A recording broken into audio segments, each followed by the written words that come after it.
Hi friends, இந்த வீடியோவில் tutorial 7ல் இருக்கின்ற கொஷின்ஸை தான் டிஸ்கஸ் பண்ண போகிறோம். ஸோ இப்போ முதலாவது கேள்வியை பார்த்தீங்கன்னா, பொருள் ஒன்று திரவம் ஒன்றில் மிதக்கின்றது ஃப்ளோட் பண்ணுதான் பின்வரும் கூற்றுகளை கருத சொல்லியிருக்காங்க. ஸோ ஸ்டேட்மெண்ட்ஸ் 4 ஸ்டேட்மெண்ட்ஸ் தந்திருக்காங்க. கேட்டிருக்க கேள்வியை பாருங்க, இக்கூற்றுக்களில் பிழையானது அல்லது பிழையானதுன்னு கேட்டிருக்கு. ரோங்கான ஸ்டேட்மெண்ட்ஸை தான் கேட்டிருக்கு. ஸோ இதிலும் முக்கியமான விஷயம், இவ்வாறான கேள்விகள் வரும்போது இயன்ற அளவுக்கு நீங்கள் என்ன செய்யலாம்னா, இந்த கொஷின்ஸை வாசிச்சோன்னே இதை ஒருக்கா அன்லைன் பண்ணுவீங்க. ரீசன் என்னன்னா, சில நேரம் நீங்க ஒரு பார்க்கும்போது என்ன நடக்கும்னா பிள்ளை விட சான்சஸ் இருக்கு. ஸோ இதை வந்து நீங்க மார்க் பண்ணி வச்சிருக்கணும். ஸோ இப்போ ஷியூர் பண்ணியாச்சு, பிள்ளையானதை கேட்டிருக்கு. ஸோ ஒவ்வொரு பாயிண்டா வாசிப்பாங்க, ஒவ்வொரு ஸ்டேட்மெண்ட்ஸா. ஸோ முதலாவது பாத்தீங்கன்னா, பொருளின் புவியீர்ப்பு மையமானது மீயுந்தல் மையத்திற்கு கீழ் இருக்க வேண்டும் தந்திருக்கு. ஸோ இதுல முக்கியமான விஷயம், மீயுந்தல் மையம்னா என்ன? பொருளின் புவியீர்ப்பு மையம்னா எல்லா பேருக்குமே தெரியும், சென்டர் ஆஃப் கிராவிட்டி தான் புவியீர்ப்பு மையமாக இருக்க போகுது.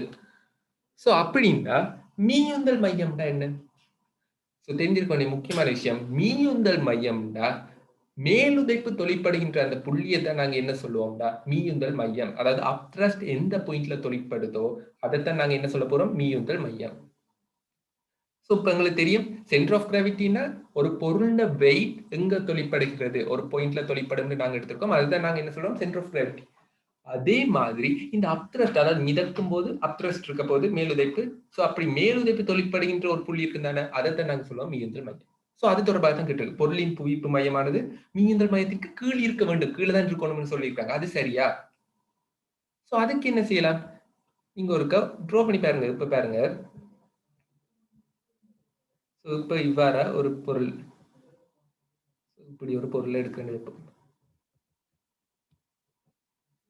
ஸோ இப்ப இந்த பொருளை பாத்தீங்கன்னா, இப்ப இதுல முக்கியமான விஷயம் உங்களுக்கு தெரிஞ்சிருக்க வேண்டியது, இந்த அப்த்ரஸ்ட் தொழிற்படுற புள்ளி பாயிண்ட் எங்க இருக்கும். சென்டர் ஆஃப் கிராவிட்டினா தெரியும், சீரான பொருள்னா நடுவுக்கு இருக்கு.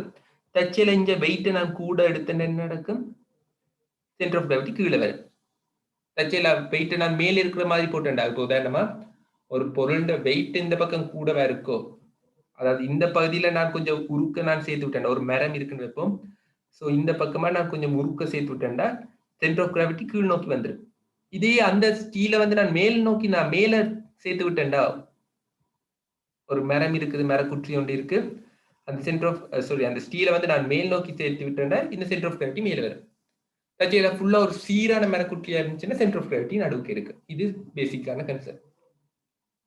அதே மாதிரி இந்த மீயுந்தல் மையம் அப்த்ரஸ்ட் தொழிற்படுற புள்ளி அங்க இருக்கு. ஸோ அதை எப்படி பார்க்கலாம்னா, இப்ப இந்த ஒப்ஜெக்டை வந்து நாங்க அமர்ந்து மிதக்க செய்யும் போது இது என்ன செய்யுது, இந்த ஒப்ஜெக்ட் வந்து அந்த ஃப்ளூயிட ஒரு கொஞ்சம் பாயி என்ன செய்திருக்கு, இடம்பெயர்த்தி இருக்கு, ஃப்ளூயிட டிஸ்பிளேஸ் பண்ணியிருக்கு. ஸோ இப்போ இந்த ஃப்ளூயிட் டிஸ்பிளேஸ் ஆன ஃப்ளூயிட் இருக்கு தானே, இடம்பெயர்க்கப்பட்ட பாயிண்ட, அதாவது இப்ப பாத்தீங்கன்னா தெரியும், இந்த படத்துல ஏறி காட்டுறேன்டா, இதுதானே அந்த இடம்பெயர்க்கப்பட்டு இதுக்குள்ள இருந்த ஃப்ளூயிட் தானே என்ன நடந்திருக்கும், டிஸ்பிளேஸ் ஆயிட்டு இடம்பெயர்க்கப்பட்டிருக்கு. ஸோ இப்ப இந்த பாயிண்ட சென்டர் ஆஃப் கிராவிட்டியில தான், இந்த பாயின் நிறை எங்கே இருக்கும். இப்ப உதாரணமா இது ஒரு சீரான பாயா இருக்கு, ஒரே அடர்த்தி. அதே மாதிரி பாத்தீங்கன்னா இது ஒரு சீரான பகுதி, ஒரு செவ்வகம், ஒரு கனவு வடிவத்திலே இருக்க போகுது. இப்ப பாத்தீங்கன்னா இவர்கிட்ட சென்டர் ஆஃப் கிராவிட்டி எங்க இருக்கு, நடுப்புள்ளியில இருக்கு. ஸோ இந்த நடுப்புள்ளியில தானே என்னவா இருக்கும்டா, அந்த அப்ட்ரஸ் தொழிற்படும், மேல்தப்பு தொழிற்படும். இதுதான் மீயுந்தல் மையம். ஸோ மீயுந்தல் மையம் எங்க இருக்கும்டா, இந்த பொருளை வந்து அமல செய்யும் போது கொஞ்சம் ஃப்ளூயிட வந்து டிஸ்பிளேஸ் பண்ணியிருக்கும், பாய இடம்பெயர்த்திருக்கும். ஸோ அவ்வாறு இடம்பெயர்க்கப்பட்ட பாயி இந்த சென்டர் ஆஃப் கிராவிட்டி எங்கே இருந்துச்சோ அங்கதான் இந்த அப்ட்ரஸ் தொழிற்பட்டு இருக்கு. ஸோ இப்ப நான் இந்த படத்துல இருக்கிறேன்னா, நான் சொன்ன மாதிரி எங்க இருக்க போது, அமிழ்ந்திருக்க பகுதினா நடுப்புள்ளியில தான் இருந்திருக்கு. ஸோ இப்ப இந்த படத்தை வச்சு மீதி எல்லாத்தையும் கண்டுபிடிக்கலாம்னு பார்ப்போம். ஸோ இப்ப இவன் என்ன தந்திருக்கான்னு, இப்ப இந்த படத்துல பாருங்க, இது ஒரு சீரான குற்றியா இருந்துச்சுன்னா எங்களுக்கு சென்டர் ஆஃப் கிராவிட்டி எங்க இருந்திருக்குன்னு தெரியும், நடுப்புள்ளியில இருந்திருக்கும். சென்டர் ஆஃப் கிராவிட்டி நடுப்புள்ளியில இருந்திருக்கு. இது பிரச்சனை இல்லை, சென்டர் ஆஃப் கிராவிட்டி நடுப்புள்ளியில இருந்திருக்கு, சீரான குற்றியா இருந்துச்சுன்னா. இதையே நான் கீழே கொஞ்சம் ஸ்டீல சேர்த்திருந்தேன்டா, ஒரு குற்றியில கீழே நான் ஸ்டீல சேர்த்து சென்டர் ஆஃப் கிராவிட்டி என்ன செய்திருக்கும், ஸ்டீலுக்கு பக்கமா கீழே வந்துருக்கு. ஸோ கீழையும் வரலாம், மேலேயும் வரலாம். சென்டர் ஆஃப் கிராவிட்டியை நான் கீழே நான் பாரமான வெயிட்டுடைய பொருட்களை சேர்த்துட்டு இருந்தேன்னா சென்டர் ஆஃப் கிராவிட்டி கீழே வந்துடும். அதே மாதிரி மேல நான் சேர்த்தேன்டா, இல்லாட்டி சீரா இருந்துச்சுன்னா என்ன நடக்க போகுது, மேலே இருக்க போகுது. ஸோ அது டிபெண்ட்ஸ். இப்ப என்ன தந்திருக்கு, பொருளின் புவியீர்ப்பு மையமானது இந்த மீயுந்த மையத்துக்கு கீழ் இருக்க வேண்டும். கட்டாயம் அப்படி இருக்கணுமா, இல்ல, ஏன் மேலேயும் இருக்கலாம். இந்த எக்ஸாம்பிள் வச்சு சொல்லிடலாம். சோ அதே மாதிரி தானே என்னது பி, பொருளின் புவியீர்ப்பு மையமானது மீயுந்தல் மையத்திற்கு மேல் இருக்க வேண்டும் தந்திருக்கு. சோ இருக்கலாம்னு சொல்லியிருந்தா சரி. ஆனா இதுல என்ன சொல்லியிருக்கு? கட்டாயமா இருக்க வேண்டும்னு சொல்லியிருக்காங்க. இருக்க வேண்டும்னு நாங்க மஸ்ட் பண்ணி சொல்லல. அது ஏன் இருக்கலாம். 2மே இருக்கலாம். கீழாகவும் இருக்கலாம், மேலாகவும் இருக்கலாம். சோ இந்த 2 ஸ்டேட்மெண்ட்டும் பிழை. சோ இதுலயும் முக்கியமான விஷயம், இந்த பாயிண்ட் தெரிஞ்சா மட்டும் பத்தாது. இதுல வந்து வசனத்தை வாசிச்சு நீங்க கிரகிக்கும்போது கொஞ்சம் டைம் எடுத்து யோசிங்க. இந்த அவசரத்துல வாசிக்கும்போது டைம் பிரஷர் இருக்கும்போது கொஞ்சம் பிளவிட பார்க்கலாம் இந்த மாதிரி கூற்றுகள். சோ கீழ் இருக்க வேண்டும்னா பிள்ளை. கீழ் இருக்கலாம். இல்லாட்டி மேலேயும் இருக்கலாம். சோ இதற்கான எக்ஸாம்பிள் தான் இப்ப பார்த்தோம். சோ தேர்ட் பாயிண்ட் பாத்தீங்கன்னா, பொருள் முற்றாக அமிழ்ந்து மிதக்குமாயின் பொருளின் புவியீர்ப்பு மையமும் மீயுந்தல் மையமும் பொருந்தும்னு தந்திருக்காங்க. சோ இப்ப இப்பயும் அதே கேஸ் தான் இப்ப நாங்க பார்க்க போறோம். இப்ப பாருங்க, இப்ப இதுக்குள்ள வந்து இது வந்து சீரா மிதக்குதுன்னு வைப்போம். சோ இப்ப மிதக்கும் போது இதுண்ட வெயிட் இருக்க போகுது, அதே மாதிரி அப்த்ரஸ்ட் இருக்க போகுது. Wait, upthrust. வெயிட் வந்து எதுக்கு ஈக்குவலா இருக்க போகுது? mgக்கு ஈக்குவலா இருக்க போகுது. இதே மாதிரி ரெண்டு பொருள் எடுக்கும். ரெண்டுமே mg ஈக்குவலா இருக்குன்னு வைப்போம். mg ஈக்குவலா இருக்கு. mg ஈக்குவலா இருக்கு. சோ இப்ப என்ன செய்திருக்கிறேன்டா, இப்ப நான் வந்து இதுல இருக்கிற திணிவை வந்து இதுல இருக்கிற மேஸ வந்து சீரா பரம்பி இருக்குன்னு டென்சிட்டி சமனா இருக்கு. சோ டென்சிட்டி சமனா இருந்தா என்ன சொல்லலாம்? கட்டாயமா இவட்ட சென்டர் ஆஃப் கிராவிட்டி நடுப்புள்ளியில தான் இருக்க போற. சென்டர் ஆஃப் கிராவிட்டி நடுப்புள்ளியில தான் இருக்க போற. அதே மேஸ் இருக்கிற இன்னொரு ஆப்ஜெக்ட், ஆனா இதுல என்ன செய்திருக்கேன்டா, அந்த இப்ப உதாரணமா இதுல வந்து கீழே வந்து நான் பகுதி, அதாவது வெயிட் கூடின பொருளை டோட்டல் மேஸ்லயே பெர்சன்டேஜ் கூடின பெர்சன்டேஜ் வந்து என்ன செய்திருக்கேன்டா கீழே இருக்கிற மாதிரி செட் பண்ணியிருக்கேன்டா. சென்டர் ஆஃப் கிராவிட்டி எங்க நடக்கும்? கீழே வந்துருக்கு. உதாரணமா 1 கிலோகிராம் ஆப்ஜெக்ட் என்றாலும் ஒரே ஒளியும், ஆனா 1 கிலோகிராம் ஆப்ஜெக்ட், ஆனா என்ன செய்யலாம்? இப்ப அந்த 1 கிலோகிராம்ல ஃபர்ஸ்ட் என்ன செய்திருக்கேன்? இதுல வந்து சீரா இருக்கு. இந்த 1 கிலோகிராம் சீரா இருக்கு. ஆனா அடுத்ததுல என்ன செய்திருக்கேன்னா 1 கிலோகிராம்ல பெரும்பாலான பகுதியை கீழே செறிஞ்சு வச்சிருக்கேன். இல்லாட்டி வேறொரு இதை யூஸ் பண்ணி ஆப்ஜெக்ட் உதாரணமா ஸ்டீல் மாதிரி என்ன யூஸ் பண்ணி 1 கிலோகிராம் தான் ஆப்ஜெக்ட், டோட்டலா 1 கிலோகிராம், ஆனா கீழே வந்து திணிவா கூட்டி வச்சிருக்கேன். சோ என்ன நடக்கும்? சென்டர் ஆஃப் கிராவிட்டி கீழே வந்து. ஆனா ரெண்டுக்குமே நடக்கும். ரெண்டும் ஒரே மட்டத்திலேயே அமிழ்ந்து மிதக்குண்டா யூக்கு ஈக்குவலா இருக்கணும். யூவை யார் கொடுக்க போற? இந்த அப்த்ரஸ் தான் கொடுக்க போற. சோ இந்த லிக்விட் தான் கொடுக்க போற. சோ இந்த லிக்விட் என்ன நடக்கும்? இந்த அமிழ்ந்திருக்கின்ற பகுதியின் இருந்த லிக்விட் சென்டர் ஆஃப் கிராவிட்டி, இப்ப இது அமிழ்ந்திருக்கிற பகுதியை பாத்தீங்கன்னா ஒரு சீரான பகுதி, ஒரு சீரான கியூப் மாதிரி இருக்கு, ஒரு சதுரமொழி குற்று மாதிரி. ஸோ சீரான பகுதி என்ன நடக்க போகுது? நீர் ஃபுல்லாவே டென்சிட்டி ஒரே மாதிரி தான் இருக்க போகுது. நீர் இல்லாட்டி லிக்விட், இருக்கிற லிக்விட் ஃபுல்லா டென்சிட்டி ஒரே மாதிரி தான் இருக்க போகுது. ஸோ கட்டாயமா இவர்கிட்ட சென்டர் ஆஃப் கிராவிட்டி இதே இடத்துல அந்த லிக்விட் இருந்துச்சுன்னா சென்டர் ஆஃப் கிராவிட்டி அங்கே இருக்கு, நடுப்புள்ளியில் தான் இருக்கு. ஸோ அதே மாதிரி இந்த இடத்துலயும் என்னது? அதே பிளேஸ் அதே இடம் வைங்க. ஸோ இப்பயும் என்ன நடக்க போகுது? இதுலயும் நடுப்புள்ளியில தான் இருக்க போற. என்ன ஒழுங்கான ஒரே டென்சிட்டியுடைய லிக்விடா இருந்தால். ஆனா இதுல என்ன நடந்திருக்கு? சென்டர் ஆஃப் கிராவிட்டி கீழே வந்துட்டேன். ரீசன் என்ன? ஒரே கிலோகிராம், 1 கிலோகிராம் தான். ஆனா என்ன நடந்திருக்குன்னா இங்க ஒரு 300 400 கிலோகிராம் இதுக்குள்ள வந்துட்டு மேல தான் என்ன நடந்திருக்கு? கொஞ்சம் நான் அதை ஸ்பேஸை குறைச்சு இங்க 400 கிலோகிராம், மீதி மேல 600 கிலோகிராம் இருக்குன்னு செட் பண்ணி. ஆனா இதுல என்ன நடந்திருக்கு? எல்லாமே சீரா இருந்தனால சென்டர் ஆஃப் கிராவிட்டி நடுவுக்கு இருக்கு. சோ சென்டர் ஆஃப் கிராவிட்டியும் இந்த அப்ரஸ் தொழிற்பட புள்ளியும் ஒரே புள்ளியிலே இருக்குது. ஆனா நீங்க இந்த இதை பாத்தீங்களா, அதாவது இந்த படத்தை பாத்தீங்களா, இதுல என்ன நடந்திருக்கு? சென்டர் ஆஃப் கிராவிட்டி கீழே வந்துட்டு. ஆனா அப்த்ரஸ்ட் எப்பயுமே எங்களுக்கு தெரியும் என்னது? சீரான பொருளா இருக்கனால, சீரான கியூபா இருக்கனால கட்டாயமா நடுப்புள்ளியில இருக்குது. ரீசன் என்ன? அந்த இடத்துல டென்சிட்டி ஈக்குவலான லிக்விட் தான் இருந்திருக்கு. அப்படி இருந்துச்சுன்னா என்ன நடக்கும்? Density equal. அதே மாதிரி பாத்தீங்கன்னா கியூப் ஒழுங்கான கியூப். ஸோ கட்டாயம் எங்க இருக்கு? அந்த இடத்துல லிக்விட் இருந்துச்சுன்னா சென்டர் ஆஃப் கிராவிட்டி நடுக்குள்ள தான் இருந்திருக்கு. ஸோ இப்போ பாத்தீங்கன்னா இந்த சி கூற்று சரியானு பாத்தீங்கன்னா முற்றாக அமிழ்ந்து இருக்கும் போது இந்த சென்டர் ஆஃப் கிராவிட்டியும் அந்த அப்ரஸ் தொழிற்படுற புள்ளியும் என்ன பொருந்தும் தந்திருக்காங்க. ஆனா பாத்தீங்கன்னா நான் இந்த படத்துல இந்த படத்துல பொருந்தாமலும் இருக்கலாம். கட்டாயமா பொருந்தணும் இல்ல. என்ன நடக்க போகுது? சி கூற்றும் பிழையா தான் இருக்க போகுது. ஸோ ஏபிசி 3 கூற்றும் பிழை. டி கூற்று பாருங்க. பொருள் முற்றாகவோ பகுதியாகவோ அமிழ்ந்து மிதக்குமாயின் பொருளின் நிறையானது மேலுதைப்புக்கு சமனாகும். ஸோ இந்த கூற்று கட்டாயமா சரி. இதைத்தான் நாங்க படிச்சுட்டு இருக்கோம். என்னது? பொருள் முற்றாகவோ பகுதியாகவோ அமிழ்ந்து மிதந்த ஃப்ளோட் ஆகிட்டே இருந்துச்சுன்னு என்ன நடக்க போகுது? வெயிட் வந்து எப்பயுமே அப்த்ரஸ்டுக்கு ஈக்குவல். அப்படின்னா தானே அது மிதக்கலாம். ஸோ டி ஸ்டேட்மெண்ட் சரியா இருக்க போகுது. ஸோ இதுல கேட்டது என்னது? பிழையானது அல்லது பிழையானவை. ஸோ என்னென்ன பிழையா இருக்க போகுது? ஏபிசி மூன்றுமே பிழையாக இருக்க போகுது. ஸோ தேர்ட் ஆன்சரா இருக்க போகுது. ஸோ இதுல முக்கியமான பாயிண்ட், மீயுந்தல் மையத்தை, அதாவது அப்துரா தொழிற்பெற புள்ளி, மேல்தேவி தொழிற்பெற புள்ளியை எப்படி கண்டுபிடிக்கணும்னு தெரிஞ்சிருக்கணும். அது எப்படி காணலாம்டா? இப்போ ஒரு அமிழ்ந்திருக்கின்ற பொருள் வந்து அந்த லிக்விடை டிஸ்பிளேஸ் பண்ணிருக்கும், இடம்பெயர்க்க செய்திருக்கு. ஸோ அவ்வாறு இடம்பெயர்க்க செய்த அந்த லிக்விட் இல்ல சென்டர் ஆஃப் கிராவிட்டி, அந்த லிக்விட் சென்டர் ஆஃப் கிராவிட்டி எங்க இருந்திருக்குமோ அங்கதான் இந்த அப்துரஸ் தொழிற்பட்டிருக்கும். ஸோ இதுதான் கன்செப்ட். ஸோ ஆன்சர் தேர்டா இருக்க போகுது. ஸோ அடுத்த கேள்வியை பார்ப்போம். WXYZ எனும் 4 திண்ம குற்றிகளின் திணிவு M-ம் கனவளவு B-யும் அளக்கப்பட்டு அவற்றின் பெருமானங்கள் வரைவில் காட்டப்பட்டிருக்கு. இப்ப என்ன கேட்டிருக்காங்கன்னா, எக்குற்றிகள் ஒரே திரவியத்தினால் செய்யப்பட்டிருக்கு. ஒரே திரவியம்னா என்னது? ஒரே மெட்டீரியலால ஆக்கப்பட்டிருக்கணும். என்ன கண்டிஷனா இருக்கணும்? உதாரணமா இது ரெண்டுமே வாட்டரால செய்யப்பட்டிருக்கு, இல்லாட்டி ரெண்டுமே ஸ்டீலால செய்யப்பட்டிருக்கு, இல்லாட்டி ரெண்டுமே கிளாஸால செய்யப்பட்டிருக்கு. எப்படி அதை கண்டுபிடிக்கலாம்? ரெண்டுமே ஒரே வகையான கிளாஸால எப்படி கண்டுபிடிக்கலாம்? டென்சிட்டி ஈக்குவலா இருக்கணும். ஒரே வகையான மெட்டீரியல் என்ன சொல்லலாம்? டென்சிட்டி ஈக்குவலா இருக்கணும்.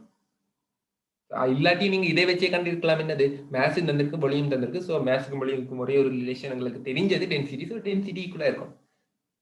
ஸோ இப்போ இந்த 5 பாயிண்ட்ஸ் 4 பாயிண்ட்ஸ் தந்திருக்காங்க. ஸோ இப்போ இந்த 4 பாயிண்ட்ஸ் டென்சிட்டி எப்படி காணலாம்? ஸோ இப்போ பாத்தீங்கன்னா நாங்க கிராஃப்ஸ்ன்னு வந்துச்சுன்னாவே மெயினான 3 பாயிண்ட். ஒன்று கிரேடியண்ட்டை காணுவோம், இல்லாட்டி ஏரியாவை காணணும், இல்லாட்டி ஈக்குவேஷன் எடுத்து கிராஃபுக்கு வரணும். ஸோ இந்த கேட்டகரி எதுக்கு வரப்போகுது? உங்களுக்கு டென்சிட்டி தெரியும், எம் ஓவர் வி.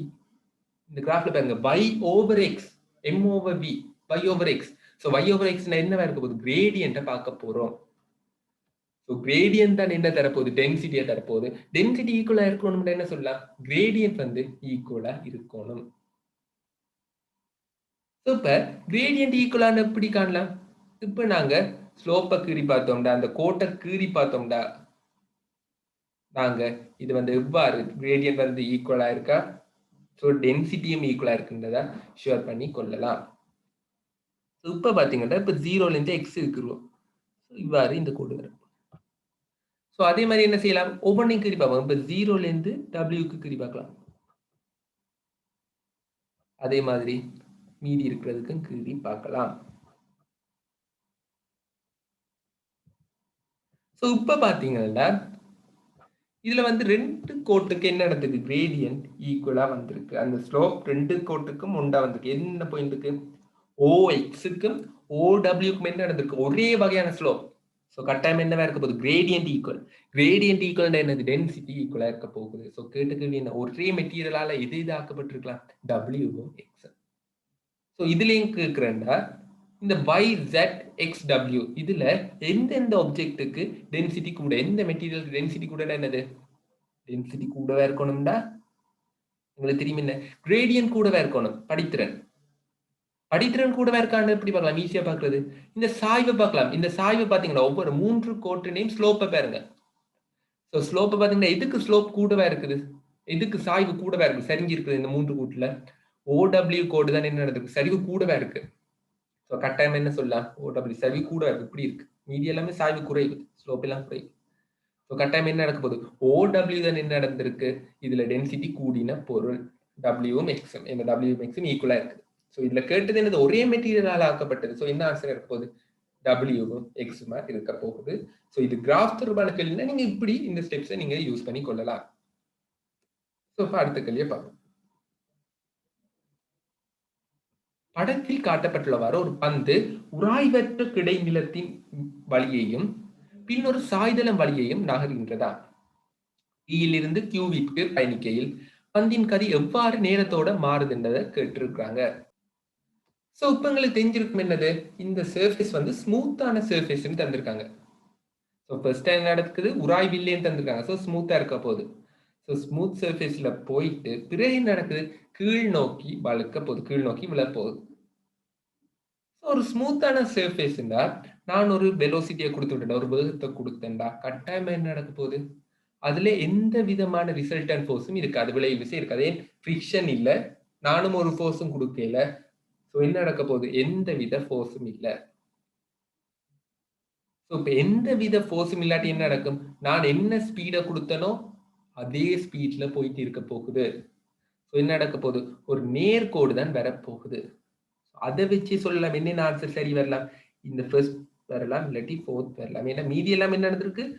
இந்த ஸ்பீட் கூடிட்டு போகுது. ஸ்பீட் கூடாது. ஏன்? நான் ஒரு ஃபோர்ஸ குடுத்து விட்டுட்டேன். கைய எடுத்துட்டேன். அதுக்கு பிறகு என்ன நடந்திருக்கு? ஒரு வெலோசிட்டியோட போக தொடங்குது. அதுக்கு பிறகு ரிசல்டன்ட் ஃபோர்ஸ் ஒன்றுமே இல்ல. இவர் பயணிக்கும் போது, இந்த பந்து போகும்போது ரிசல்டன்ட் ஃபோர்ஸ் ஒன்றுமே இல்ல. ஒரு ஃபோர்ஸுமே தொழிற்படையல. ஏன்? உராய்வும் இல்ல. சோ கட்டாயம் என்ன நடக்க போகுது? ஸ்பீட் மாறாது. சோ எத்தனையான ஆன்சர் எல்லாம் ஃபர்ஸ்ட் இல்லாட்டி ஃபோர்த். இப்ப அடுத்தது கீழ் நோக்கி வரும்போது. கீழ் நோக்கி இப்ப இந்த பந்து வரும்போது என்ன நடக்க போகுது? இந்த வெலோசிட்டி கூடுமா? குறையுமா? தான் கேள்வி. கூட போதா? இல்லாட்டி குறைஞ்சு 0 ஆக போதா? சோ இப்ப உங்களுக்கு தெரியும் என்னது? கீழ் நோக்கி வரும்போது இதுல உங்களுக்கு தெரியும் என்னத்தை பார்க்கலாம்? பொறிமுறை சக்தி காப்பு தத்துவத்தை பயன்படுத்தலாம். கன்சர்வேஷன் ஆஃப் மெக்கானிக்கல் எனர்ஜி அப்படின்னு என்ன? Potential energy plus kinetic energy ஒரு கன்ஸ்டன்டா இருக்கணும். அதாவது அழுத்த சக்தியும் இயக்க சக்தியும் ஒரு மாறிலியா இருக்கும். சோ இந்த இடத்துல கீழ் நோக்கி வரும்போது என்ன நடக்க போகுது? அழுத்த சக்தி குறையுது. ஏன்? இவர் வந்து கீழே வாரார், உயரம் குறையுது. சோ அழுத்த சக்தி குறையுது. சோ இந்த மெக்கானிக்கல் எனர்ஜி, அதாவது பொறிமுறை சக்தி என்னது? மெக்கானிக்கல் எனர்ஜினையும் கைனடிக் எனர்ஜி சாரி பொட்டன்ஷியல் எனர்ஜினையும் கைனடிக் எனர்ஜினையும் கூட்டுத்தொகையை தான் மெக்கானிக்கல் எனர்ஜின்னு சொல்ல போறோம். சோ இப்ப இதுல பொட்டன்ஷியல் எனர்ஜி குறைஞ்சிச்சுண்டா என்ன நடக்கணும்? கைனடிக் எனர்ஜி கூடும். சோ கட்டாயம் என்ன நடக்க போகுது? இப்ப PQ வழியே வரும்போது கீழ் நோக்கி அந்த சாய்தளத்துல கீழ் நோக்கி உருளும் போது என்ன நடக்க போகுது? வேகம் வந்து கட்டாயம் என்ன நடக்க போகுது? கூட போகுது. சோ இதுதான் முக்கியமான பாயிண்டா இருக்க போகுது. சோ கீழ் நோக்கி வரும்போது கட்டாயமா வேகம் கூட்டிட்டு தான் போக போகுது. எத்தனையாவது ஆன்சர் வரப்போகுது? ஃபோர்த் ஆன்சர் தான் வரப்போகுது. சோ இதுல முக்கியமான விஷயம் இந்த முதல் பகுதியில என்ன நடந்திருக்கு? சீரான வேகத்தோட, அதாவது யூனிஃபார்ம் வெலோசிட்டியோட போயிருக்கும். அதை நீங்க கண்டுபிடிச்சீங்கன்னா சரி, ஃபர்ஸ்ட் ஃபோர்த் கண்டுபிடிச்சலாம். பிறகு நீங்க ஃபோர்த் ஆன்சர்க்கே போயிடலாம். டிரெக்டா கீழ் நோக்கி விழும்போது வேகம் கூடும். சோ அதை வச்சு நீங்க டிரெக்டா ஃபோர்த் ஆன்சரை சாய்ஸ் பண்ணிடலாம். சோ இந்த வீடியோல தொடர்ச்சியா 3 வினாக்களை பார்த்தோம். அடுத்த வீடியோல மீதி வினாக்களை டிஸ்கஸ் பண்ணலாம். தேங்க்யூ.